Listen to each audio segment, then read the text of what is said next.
पर अक्षय, आपसे एक बार टाटा केमिकल्स पे राय जानना चाहेंगे, क्योंकि अगर हम नतीजे देखें तो इनकी आय और साथ ही मार्जिन्स जो हैं उम्मीद के मुताबिक आए हैं। हालांकि प्रॉफिट में थोड़ी सी बढ़त ज़रूर देखने को मिली है उम्मीदों के मुकाबले। तो यहाँ पर क्या व्यू रखना चाहिए, क्योंकि स्टॉक जो है पिछले 4 दिनों से बुरी तरीके से करेक्ट हो रहा है अक्षय, पर क्या यहाँ पे एक रीबाउंड की उम्मीद करें, आपको लग रहा है कि थोड़ी वीकनेस और गहरा सकती है? जी, तो टाटा केमिकल्स का शेयर आप गए 6 महीने से देखें तो बहुत ही बड़े रेंज के दायरे में फंसा हुआ है। बार बार स्टॉक को कहीं ना कहीं 118090 के एरिया में रिजेक्शन मिल रहा है और 1000 और 990 के एरिया में सपोर्ट मिल रहा है, और ये दौर काफी लंबे टाइम से चल रहा है। अगर डे ट्रेडिंग की बात करें, शॉर्ट टर्म की बात करें, तो एक माइनर सपोर्ट जोन है 1050 के साथ। ये लेवल इंपॉर्टेंट है एक दो दिन के हिसाब से। तो एक्सपेक्टेशन है कि अगर 1050 होल्ड करे तो शायद थोड़ी सी एक रिकवरी आए, पर क्लियरली स्टॉक में कोई डायरेक्शन अभी तक है नहीं। किसी को कुछ पोजीशनिंग करनी भी है स्टॉक में तो आपको 960 के नीचे स्टॉप लॉस बना के एक पोजीशनल व्यू से काम करना है, क्योंकि शॉर्ट टर्म में फ्लक्चुएशंस में स्टॉप लॉस होने के चांसेस ज्यादा है। तो मैं ट्रेडिंग के लिहाज से स्टॉक को अवॉइड करना चाहूंगा, और अगर लॉन्ग टर्म का व्यू है तो 960 के स्टॉप से बने रहने की सलाह दूंगा।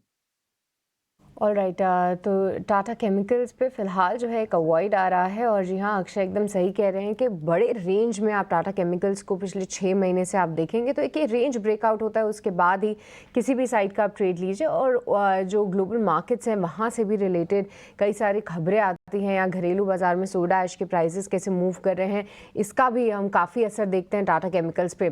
पर एक और स्टॉक जिसमें कल एक भारी गिरावट हुई थी वो है हैवेल्स का शेयर, क्योंकि मार्केट्स के दौरान ही इसके नंबर्स आए थे और आप देखिए इंट्राडे लगभग 3% से ज़्यादा का फॉल था।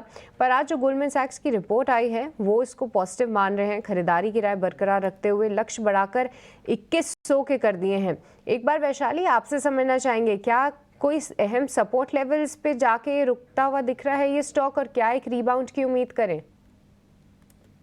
Don't think so because 21 actually कल जो स्टॉक टूटा है आई थिंक 1780 का एक सपोर्ट है, और जिस तरह से कैंडल बनी है it's quite a bearish candle.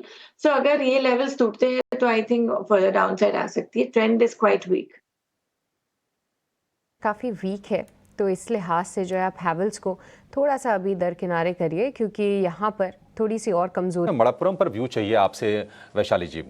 Muthoot के मुकाबले में देखें तो मणप्पुरम का शेयर वैसे भी कमजोर था, लगातार गिर रहा है। 225 रुपए के आसपास का भाव से वहां से गिरते गिरते 170-75 के आसपास आ गया शेयर। और ये नेगेटिव न्यूज़ है, क्योंकि जो इनकी सब्सिडरी कंपनी है आधार माइक्रो फाइनेंस, उनसे इनकी जो मुनाफे में करीब 21% के आसपास कंट्रीब्यूशन है। आईपीओ की भी तैयारी हो रही थी उसकी, तो और ये रिस्ट्रिक्शन आरबीआई की तरफ से।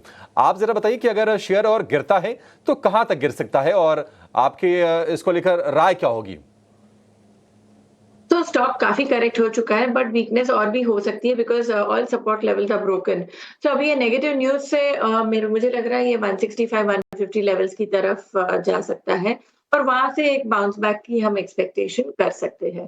बिकॉज लॉन्ग टर्म ट्रेंड भी हम वीकली चार्ट भी देख रहे हैं तो ट्रेंड डैमेज हुआ है, ट्रेंड लाइन ब्रेक डाउन हुआ है। सो आई थिंक ये स्टॉक वीकनेस की तरफ ही है, बट 155-160 के लेवल्स पे ध्यान देना चाहिए।